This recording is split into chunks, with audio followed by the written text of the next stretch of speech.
Olá, pessoal, tudo bem? Tudo jóia. Como é que passaram a semana? Estudando muito? Tenho certeza que sim, né? Porque se vocês estiverem iguais aos professores, a gente tem estudado muito, né? Para preparar as aulas para vocês, para fazer as lives, para corrigir tarefa. Então, é manhã, tarde e noite, né? A gente atrás, né? E se debruçando sobre os livros para fazer esse material aí chegar até vocês e que vocês aprendam também, né? Que vocês façam proveito desse ensino à distância, porque a gente sabe que ele funciona e depende muito de quem está do lado de cá e principalmente de quem está do outro lado, porque vocês têm que ler os textos na íntegra, ver se ficou alguma dúvida para tirar lá nas lives que a gente faz também. Então, agora que nós vamos começar a nossa revisão, é o momento de vocês tirarem as dúvidas, né? Porque agora tem que incorporar o conhecimento de uma vez, para que daqui a um tempo você fala, nossa, eu lembro lá que a Kátia falou, lá da pré-história, aquele assunto e tal, né? É importante a gente assimilar esse conteúdo de uma vez. Então, nós vamos começar aqui pelo capítulo 3, a arte, o tempo e o lugar. Então, peguem suas apostilas aí. Então, desde a pedra lascada.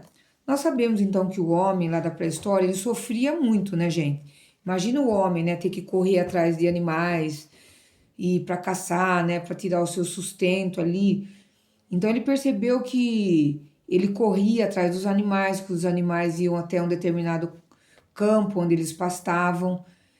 Isso aí estava ficando difícil para o homem. Então, após o período de glaciação, algumas aldeias elas mudaram substancialmente o seu modo de vida e passaram o que? A fixar a residência no lugar. Então, o homem, quando ele começa a fixar a residência no lugar, ele não imagina a série de transformações que iriam ocorrer a partir desse momento. Então, quando ele fixa a residência, o que acontece? Ele deixa de ser nômade. O que é o nomadismo? É essa mudança de lugar em lugar em busca de alimentos, né? Ele fazia isso justamente buscando os alimentos. Então, quando ele deixa de ser nômade, ele percebe que ele pode plantar, começa o sistema de agricultura, ele começa a limpar o terreno ali para plantar, ele percebe que ele pode arrebanhar o gado, cercar o gado e pastorear. Ele tem que, para isso, ele tem que dar um jeito de começar a fazer as casas deles, né? Não morar mais em cavernas. Então ele começa a fazer com madeira, né? Com troncos de árvores, adaptar ali isso para as necessidades dele. Ele começa a armazenar água, fazer diques, drenar pântanos. Então, esse tipo de trabalho aí, desculpa, lá da pedra, do período da pedra lascada, ou período paleolítico, né? Idade da pedra lascada ou período paleolítico, foi uma fase assim de muitas mudanças para o homem, né? Então, esse tipo de trabalho era feito em grupo, né? Você vai, por exemplo, fazer um tipo de agricultura, já que ele fixou residência no lugar, ele não estava sozinho, ele estava com outras pessoas. Então ele começa a organizar a sua vida ali em grupo, a dividir tarefas, fazer as coisas grupalmente, individualmente. E uma coisa muito importante que ele desse momento também é que ele consegue fazer fogo, o homem. Ele conhecia o fogo da natureza, né? De raio que caía, pegava fogo na mata, ali no campo. Então ele já levava para dentro da caverna. Agora ele descobre que batendo uma pedra contra a outra, ele também consegue produzir fogo. Então, esse período aí, que é o período mais remoto, onde há vestígios da vida na pré-história, é o período paleolítico e idade da pedra lascada. Então, por que é pedra lascada? O homem, ele usa as pedras para quê? Para fazer as machadinhas dele, os instrumentos de pesca, de caça, de defesa pessoal. Então, ele tinha uma série de instrumentos que ele usava no seu dia a dia, né? Para riscar a terra, enfim, tinha um sem número de instrumentos. Mas o homem percebe, com o passar do tempo, que ele pode o quê? Polir a pedra. Gente, quando o homem começa a polir a pedra, é uma transformação assim muito grande, né, que acontece na vida do homem.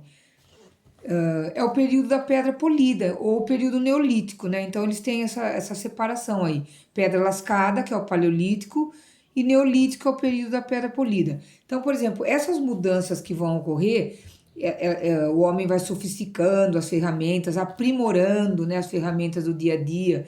Então, essa mudança vai ocorrer nas ferramentas, vai ocorrer no próprio corpo do homem, ali no local onde ele vive e também nos sons que ele produz, né? Então a gente sabe que o quê? Que o homem, por exemplo, ele está batendo ali uma pedra contra a outra. Então ele percebe que aquela repetição de sons, né? Porque uma pedra batendo contra a outra é uma fonte sonora. Assoprar um osso, né? Um pedaço de bambu, ele percebe que que ele pode produzir sons. Então ele começa a imitar os sons da natureza e dos animais com a sua própria voz e também chocando um material contra o outro. Que materiais são esses? Pedras, ossos de animais, pedaços de madeira, bambu, né? A gente sabe que o homem usava. Então, quando ele começa a produzir esses sons, a gente sabe que esse tipo de música aí, que a gente fala música da pré-história, né? Que ele começa a produzir as primeiras músicas, são suposições, né? Tudo isso devia estar ligado a rituais religiosos, né? Rituais sagrados, né? Porque o homem, assim, por exemplo, o sol era um deus, a chuva, né? A gente sabe que os povos primitivos tinham, né, todas essa visão mística aí do universo. Então, todas essas músicas, esses rituais do homem estavam ligados a alguma coisa sagrada.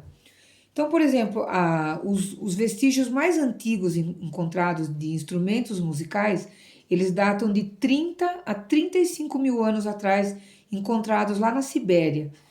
Então, por exemplo, que tipo de instrumentos que o homem produzia? Então, ele pega, por exemplo, a casca de uma árvore, estica uma pele e consegue fazer um tipo de uma coisa parecida com um tambor. Depois ele também ele faz uma flecha.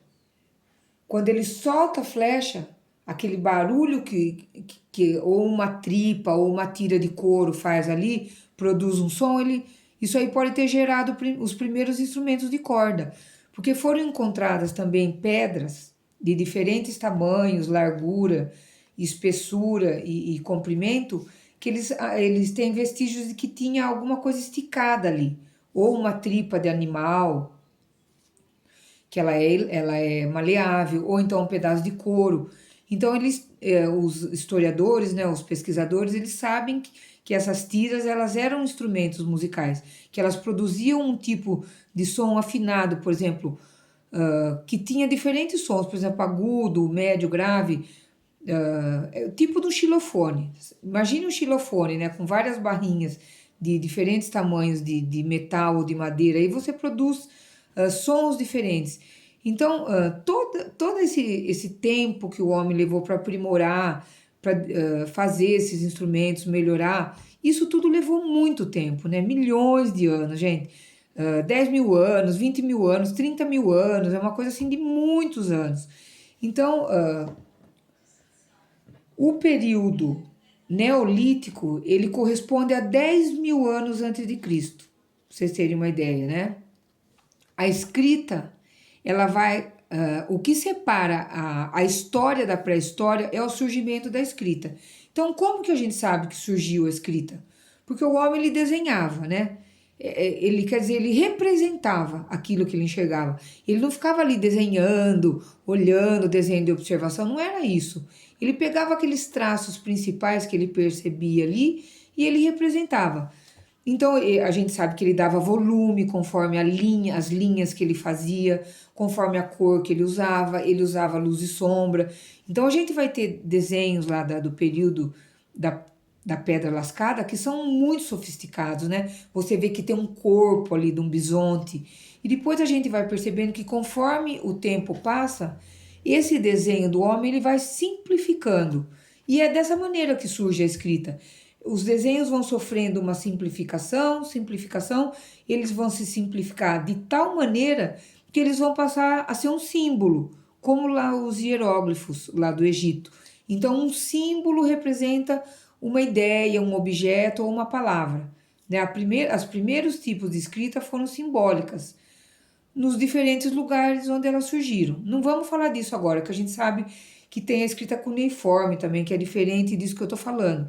Então, o desenho, a simplificação do desenho, também foram surgindo os primeiros símbolos, que são os primeiros registros da escrita lá do homem da pré-história. Então, a gente sabe que o desenho lá na pré-história, o que que ele era, gente?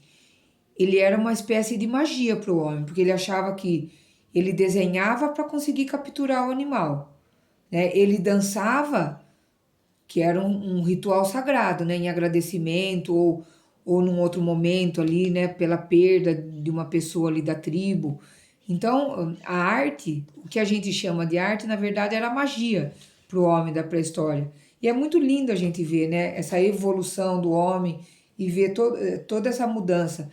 E outra coisa que é uma suposição também dos pesquisadores é que a expressão artística, é, a escrita, ela vai surgindo ao mesmo tempo que a expressão artística, né? Ao passo que o homem ele vai aprimorando os seus desenhos, ele também vai aprimorando a sua linguagem e aprimorando as suas formas de representação, de simbolização do que ele pensa, do que ele acredita ali, né? Então, o artista rupestre, será que era arte para ele lá? Não era arte, era uma representação de cenas do cotidiano, né? A fim de conseguir que aquilo se tornasse realidade realmente. Então, né, para fechar essa ideia aqui, a gente sabe o quê? Que o homem da pré-história ele sofreu muito, né? Até ele conseguir melhorar o seu dia a dia, melhorar a sua vida e, começar a configurar as primeiras moradias dele, que é o que nós vamos ver na próxima aula. Então, pessoal, se tiver alguma dúvida com relação a esse conteúdo aqui, a gente tira na nossa live de quinta-feira, que eu já vou parando por aqui, tá? Eu achei que fosse dar mais tempo, mas ficou até muito comprido o meu vídeo, tá joia? Então, se tiver alguma dúvida, a gente tira na quinta, beleza? Então, um beijão para todos, uma ótima semana, tá? Tchau, meus queridos.